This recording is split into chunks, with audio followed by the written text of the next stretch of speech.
Hey everybody, my name is Alec. I'm the fourth year student helping to make this case for VX Med, and the case that I'm working on is called Addison's disease or Primary Adrenal Insufficiency. But I wanted to make this quick video to talk a little bit about adrenal cortex and the steroid synthesis pathways that come along with the adrenal cortex.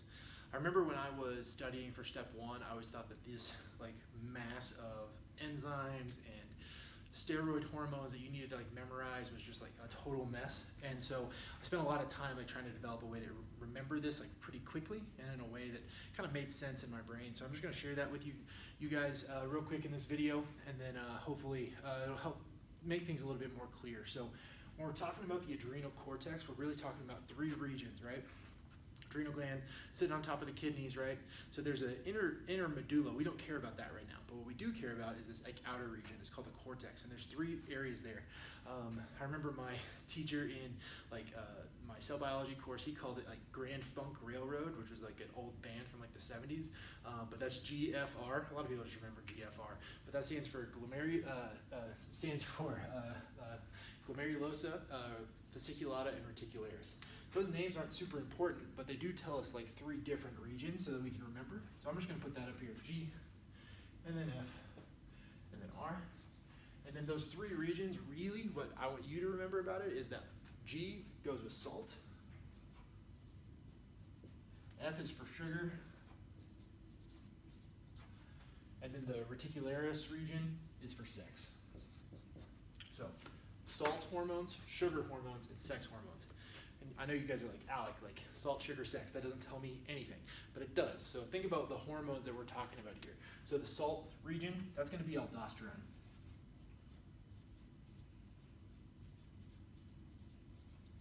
Sugar, we're talking about cortisol. And then a sex region, we're talking about sex hormones, right? So that's dihydroepistenedione or androstenedione, but really, to make it simple, we're talking about testosterone.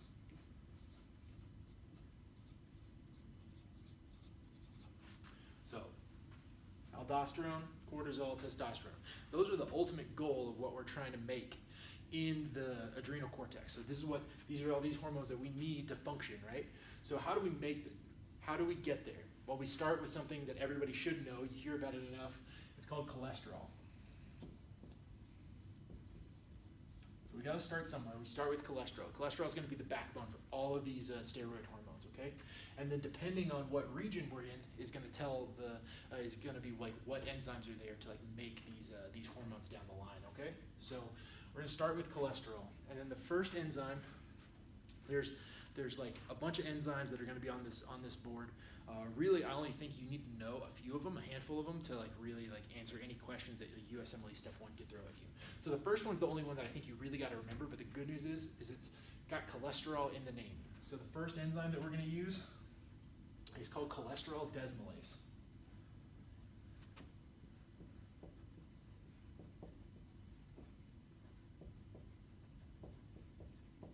So why is cholesterol desmolase important? That's because it is the one that can be controlled by a hormone from the pituitary called ACTH. ACTH can control cholesterol desmolase. And it does it by activating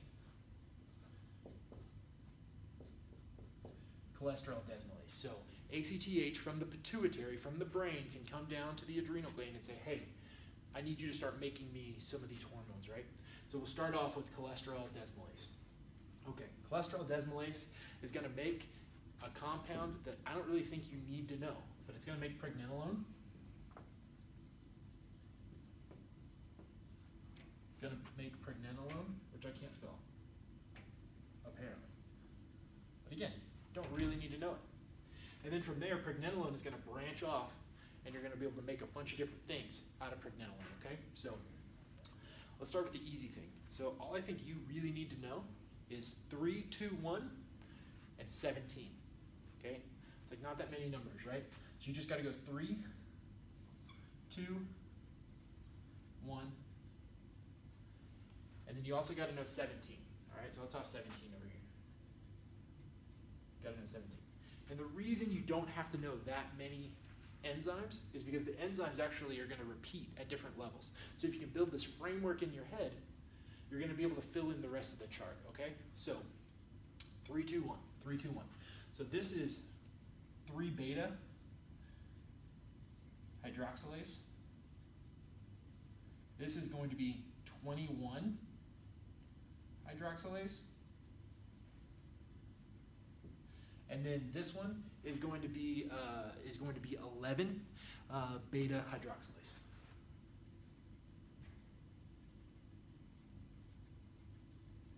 So I just took the first number that you're going to see on each one, 3, 2, 1. That's all you got to know, right? So I'm going to circle one of these. It's going to be really important for us. 21 hydroxylase, especially in primary adrenal insufficiency, Addison's disease. That's what we're really talking about today. That's going to be hugely important because this is the enzyme that's defective in autoimmune primary adrenal insufficiency. So we'll talk about that more here in a minute. Over here, this is just 17 hydroxylase.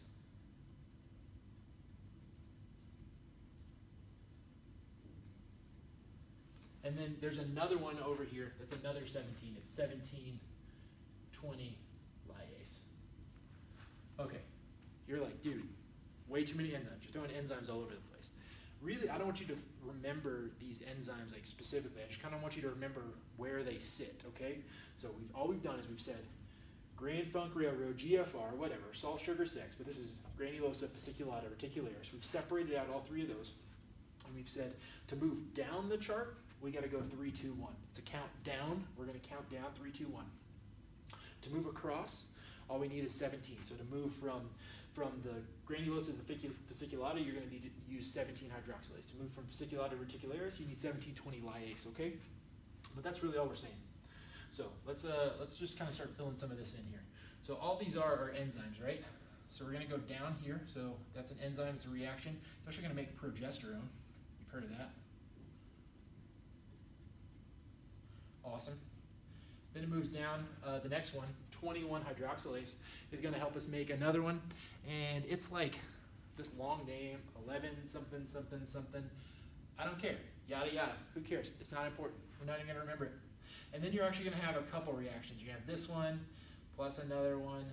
Eventually, if you're still in the granulosa, you'll make aldosterone. And aldosterone is what we want to make, right? So that's perfect. So then let's talk about how do we get cortisol. So if we take pregnenolone, we can shoot it this way through 17 hydroxylase. We're going to make 17 hydroxy pregnenolone. So that's not too hard to remember, right? Because we had pregnenolone, we did 17 hydroxy, and now we've got 17 hydroxy pregnenolone. Sweet, cool. But now we need to move it down. Well, guess what? It's the same enzymes as over here. It's still 3, 2, 1 to move it down. So this is going to be that 3 beta hydroxylase. We'll make something. I don't care. We'll move down again. It'll be 21 hydroxylase. Again, we're going to make something that I don't care about. And then we'll have again that like 11 beta. Who cares? It's there. Going to move down. So again, we see this 21 hydroxylase. That's where that enzyme sits. Okay, so the same thing's going to happen over here if we need to make testosterone, right? So we need 1720 lyase to take us over to testosterone, the testosterone side, I mean the reticularis side. And when we get over here, we're going to make DHEA, which is the precursor to all sex hormones, DHEA. And guess what? To convert DHEA into androstenedione, which is a common one that you'll see,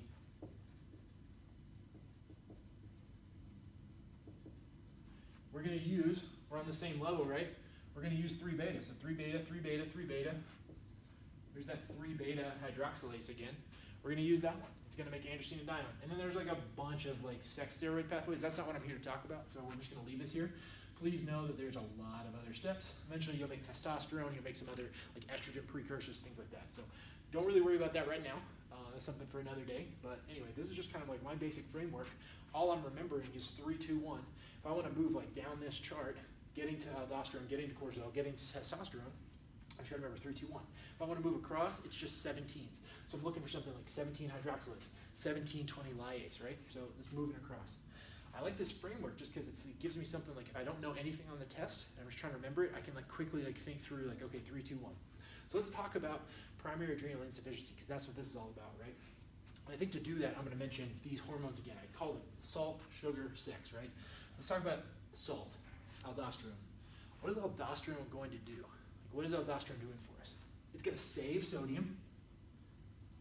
It's going to save sodium, and it's going to dump potassium. Cool. What about cortisol? What is cortisol doing for us? I called it sugar. Well, so the first thing, sugar, it's going to increase glucose. And then what else is it going to do? It's a stress hormone, right? It's a stress hormone. So it's actually going to help our blood pressure too. So it's going to increase blood pressure. Cool. Especially in a time of stress, dumping some cortisol, we're getting our blood pressure up. It's going to release some more glucose, keeping our blood sugar up. That's what it's doing. Okay. In primary adrenal insufficiency, I'm going to knock out 21 hydroxylase, okay? I'm going to knock it out. This one. But guess what? It repeats right here as well. Here it is again. So 21 hydroxylase, 21 hydroxylase. Both of those times it's going to get knocked out. Now it could get knocked out in a couple different ways. It could be something genetic, but really in the United States, when we're talking about primary adrenal insufficiency, we're talking about Addison's disease, we're thinking autoimmune. So you're actually going to have anti-21 hydroxylase antibodies. So you're going to have antibodies that attack this enzyme and destroy it. So we're just taking away this enzyme. So what's that going to do to our bodies if we don't have this enzyme? I can't take cholesterol and turn it into aldosterone anymore, right? I can't go this way because this pathway is knocked out. I can't take cholesterol and turn it into cortisol anymore because this pathway is knocked out. So what does that mean? You don't have aldosterone, so can you save your sodium anymore? No, you're gonna dump sodium. Can you dump your potassium anymore? No, potassium's gonna go up. So when we're talking about primary adrenal insufficiency, I'll write it up here, PAI, Addison's disease, things that you're gonna see, right? You're gonna see low sodium, hyponatremia. You're gonna see an elevated potassium, right? You're going to see the potassium going up because we lost aldosterone. We can't make it anymore. So let's go to cortisol. Cortisol, we can't make it. We've lost this step, right? Can't make it anymore. Cortisol's here. What's going to happen to glucose? Well, you're going to see some low glucose.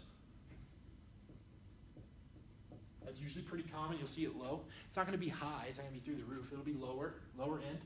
And then your blood pressure. This is where it gets scary, right? So we're actually going to have a low BP. If that BP starts dropping really low, we're starting to talk about like a shock picture, right? We actually can't keep our vessels tight. We can't keep our blood pressure up. So we're actually going to be not perfusing everything as well as we need to. So this is the picture. This is the classic symptoms that you're going to see from PAI.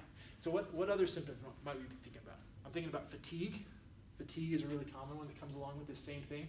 Electrolyte imbalances, as well as low glucose, low blood pressure. You're going to be tired all the time. And then all these same things are also going to cause some vomiting. Vomiting is a classic symptom of PAI, of this Addison's disease picture. So look for like that kind of like chronic vomiter, very tired. And then as soon as you start seeing some stuff in there about sodium, low sodium, high potassium, so hyponatremia in the setting of hyperkalemia, start thinking about PAI. And then I've got one more buzzword for you just because like the USMLE can throw this on there, but also be looking for hyperpigmentation. Hyperpigmentation.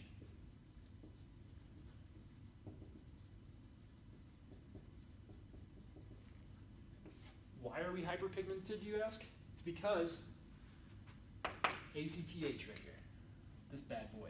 This is a hormone from the anterior pituitary, right? ACTH sees that we've got low cortisol. It sees that we've got low aldosterone. ACTH is going to start ramping up from the pituitary, right? So it's like, okay, I don't have enough cortisol. I need more ACTH. So ACTH is going to go through the roof.